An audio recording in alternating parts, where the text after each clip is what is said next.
La deuxième journée de formation et de sensibilisation au TCA s'est déroulée le 21 novembre 2015 à Nice, réunissant de nombreux participants, professionnels, patients et familles. Angélique Jiménez, responsable de l'antenne PACA de l'association Autrement, a ouvert cette deuxième journée en sensibilisant l'auditoire sur ce que sont les TCA. L'objectif étant de mieux comprendre les TCA et les patients qui en souffrent.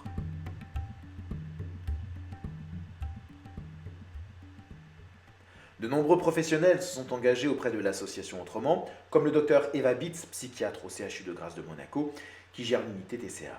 Le docteur Bitz a mis en avant les particularités des TCA, leurs différentes formes et les solutions à apporter, et a mis en avant la nécessité d'un accompagnement multidisciplinaire pour une meilleure guérison.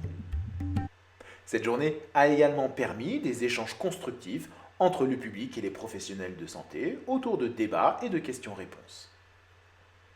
Le docteur Galouchka, endocrinologue au CHU de Saint-Étienne, a souligné l'importance et le rôle des hormones dans les TCA et la nécessité d'une prise en charge globale pour apporter les meilleures réponses aux patients.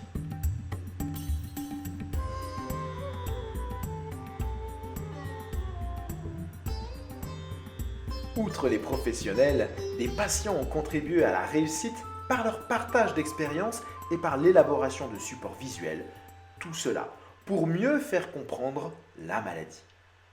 L'après-midi a permis au public de comprendre l'approche multidisciplinaire grâce à la présentation de plusieurs ateliers et leurs objectifs pour les patients, comme l'approche psychosensorielle avec Florence Lemedioni et Sarah Fernandez. Ou encore, comment coexister avec son environnement avec Pascal Guiran et Romuald Clément.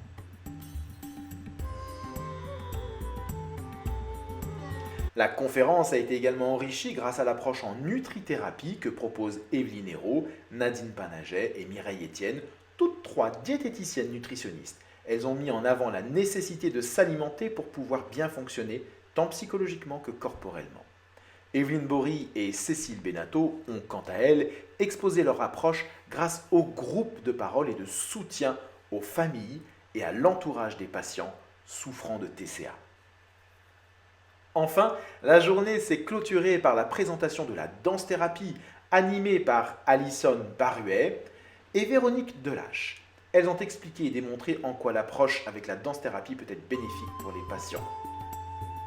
L'association Autrement, présidée par le professeur Rigaud, remercie chaleureusement les bénévoles, les partenaires, les professionnels, le public et les patients pour la réussite de cette deuxième journée de sensibilisation et d'information des TCA. Soutenez l'association Autrement sur www.anorexieetboulimie.fr.